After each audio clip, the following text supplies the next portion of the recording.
Happy New Year, everybody. Derrick Soo, your Oakland community advocate. Well, as you know, I'm looking for housing. I've left the streets of homelessness here in East Oakland. I'm still temporarily housed with a friend, a neighbor in the neighborhood, so I'm still in the East Oakland neighborhood. But some things have changed, so I've been in contact once again with the city of Oakland about a housing solution that was offered to me a couple of weeks ago. And so if that's still available, I'm going to go ahead and accept that, as long as I can bring my 110-pound American Bulldog with me.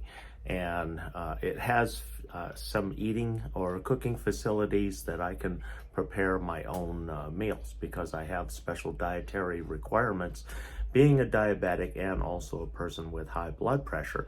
So that means that certain ingredients have to be, if they're used, have to be used very sparingly. And so my money is coming through here in the month of January, and so I have to be ready to move. And the thing is, I don't want to make bad decisions on how much I spend, and I need to spend those dollars very wisely, because these dollars have to last me for the anticipated remainder of my life. And so I have to watch every dollar very carefully. And so I looked at additional temporary solutions while I'm looking for a more permanent solution, because you don't want to rush into a decision thinking that it's your permanent solution, because I did that once, thinking that it was a permanent solution when I was very young, and I was told it was a hedge against inflation moving forward into the future, and it's something, a home that I could have for a long time. And much like my parents were homeowners all their lives. My father became a homeowner in the early 60s. They purchased their first home in East Oakland on 64th Avenue. And then from there, they stayed in there, grew into the home, and actually outgrew the home, because my parents now had not only myself, but also my sister. And so home with a bedroom for each of us was going to be necessary, and that's what they did. They purchased another home at the other end of 64th Avenue, and it was just on the range of affordability for them back then. And both of them, and they bought that home, and there were a lot of covenants throughout Oakland that were discriminatory, but this was one of the places, one of the homes that my parents could get, being Asian, and it was affordable. So I'm going to be looking at my affordability range. Last time that I rented an apartment, it was through an employment position that I had very briefly, in fact only 4 months, and it was with a company called Equity Residential. At the time, they were the third largest property owners management of rental properties in the United States. And I worked for one of their properties at the time, who the outgoing property manager was retiring, and so he left. A new one was installed, and so a whole different mindset was put on this crew, and I became part of that new crew, and they had done such a poor job of maintaining these older apartments in the past. And then when I came along, and I'm from the government, you want to get it fixed and fixed right once. And so that's what I did. And for 3 consecutive months, I blew their budget is what they said. You blew our budget. And I said, well, I couldn't help it because the Band-Aids needed to be replaced with surgery, and that surgery had to happen because we were at a point of no return. And so while they kind of understood, they didn't understand. And so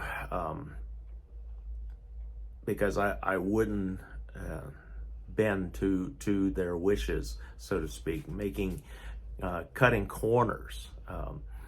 And then they were constantly raising the rent on the unit. So if you stayed 1 year, you had a 1 year lease, and then it came up for renewal that next year, there would be an automatic 3% to 7% increase, depending on the property value that they reassessed for the property. They reassessed the property every year so that they made each apartment more valuable, and so they could collect more rent. And so that was what they did.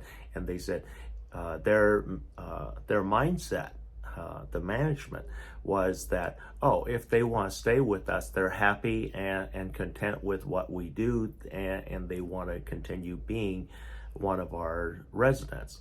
And so that's not always the case. And so like I said, I didn't last long. They terminated me after 4 months because, I blew the budgets. And not only that, but they illegally evicted me after 7 days of termination, and I had to leave the property.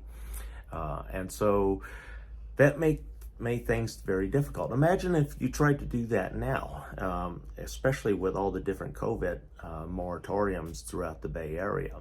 This particular city would probably have been an exempted city right now, but it wasn't a good scene. And so I get my experience from that incident because I interacted a lot with the district manager of all these different properties that he oversaw for Equity Residential in the Bay Area. And it was a very valuable market, and there were a lot of rentals here. And so we were they were at the time the third largest property management company in the United States. And so anyway, moving on, temporary situations that I've looked at are Extended Stay America, Residence Inn by Marriott, Embassy Suites by Hilton, Homewood Suites, and Executive Inn, all here in Oakland, Emeryville, Berkeley. And so here's the cost. Extended Stay America is $120 a night. And this is reason I picked these is because all of these have cooking facilities. They have a small refrigerator, so I'm able to cook to my dietary needs, and they do accept pets. In some cases, there might be an additional deposit, but if you're going to be staying anywhere from a month to, or actually 3 months to 6 months, that pet fee is moot because they're going to have to clean the carpeting anyway with the pet. But anyway, Extended Stay America with a kitchenette, $120 a night plus the 11% room tax in Emeryville. That makes it $3,600 a month. And the only discount that you get if you go by the month is that they take off the 11% room tax. So there isn't much savings. There's actually no savings. You just save on the taxes because that's a month-to-month rental on that particular room. And Extended Stay,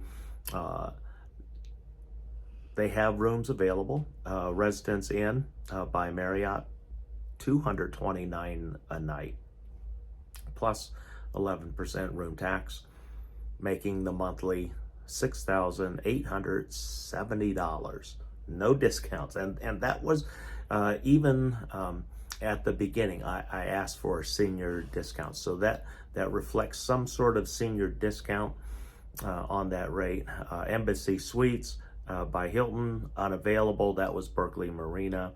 Homewood Suites, unavailable. Executive Inn here in Oakland on the Embarcadero, $190 to $221 a night, depending on where your room is. If your room is pointed towards Oakland, it's a cheaper price. If your room is facing the estuary, which is the nicer view, $221 a night. And so, again, it's unaffordable for temporary housing. And then we start doing apartments, and then it's a whole wide, crazy situation. But here's how I situated my rent.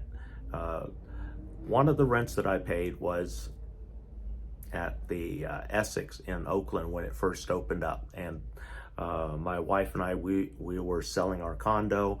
We were in transition because it was going to take a year to 2 years to rebuild and remodel my grandparents' home, and so we needed a home just for a year to 2 years. And so she found the Essex. It was advertised as luxury living, high-rise, newest luxury building in Oakland in 2002. In fact, a close friend of mine also lived at the Essex, just literally on the same floor as me, on the 10th floor. And so we both lived there for 2 years. We both left at the same time in 2004. We both renewed after the first year of the lease, because him and his family were in transition also. He was modeling a home of his in the Montclair area, and so he lived down the hall and conducted business out of his unit. I myself, I didn't like it. I'm just not a high-rise living type person, but the cost, here's this, because back then in 2002, average rent around Oakland was between $900 and $1,200 on average for most of Oakland, and that was pretty typical. And it was after after I lost everything, that things got crazy. But anyway, 600 square feet, brand new construction. They couldn't sell these units, so they started leasing them, leasing these condos. And so our lease was 600 square foot studio with a view of the lake on the 10th floor, and it cost us $1,600 a month. And then there's also electricity. The water was included, obviously, but there were a lot of amenities, and whether we took advantage of those amenities, for me, no. My wife at the time, yeah, she took advantage of some of that, and I was too busy for those amenities. So anyway, $1,600, the highest price that I paid for rent when I last paid rent was right around $2,000. That was my discounted rate apartment when I worked for that property management company. And so anyway, so I've given that range, $1,600 to $2,000. So that means I have a buying power. If I were to go into the single family home arena or single family home, my price with that type of rent that I would be paying would be $192,000 up to $240,000, nearly $250,000. That would be my affordable range on a home. And so a lot of you say, well, that's not possible because home prices aren't going to come down that far.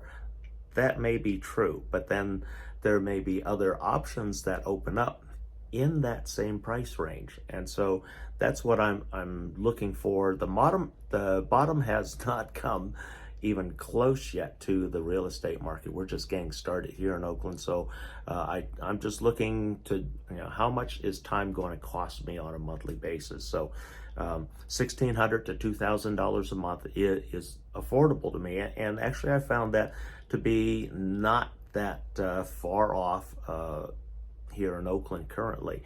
Before, here was, I had seen another unit in uptown Oakland. It was a very, very large studio, 1,400 square feet, but no bedrooms. And yet it had 2 bathrooms. And so, there were some really strange configurations walking and looking at homes in uptown. And then I also have been visiting the websites only at this moment to the places at Brooklyn Basin. And so I'm looking at Brooklyn Basin. Brooklyn Basin, the prices have really drastically come down because last year I was looking at a unit over there at Brooklyn Basin, and it was a 400 square foot studio. 400 square feet, not much bigger than my 300 square foot shelter that I lived in here on the street. And that 400 square foot unit was going to cost $4,000. It was $1,000 a square foot, or per 100 square foot. So that was absolutely insane. And so prices have come down significantly. That one, it is in a prime location because it does overlook the estuary. So that's why it had that premium price to that very small square footage. But, the view is only so much. And I think they place way too much value on the view rather than recouping their money in a long-term fashion. And the formulas they use is insane because every year they're reevaluating the cost of the building.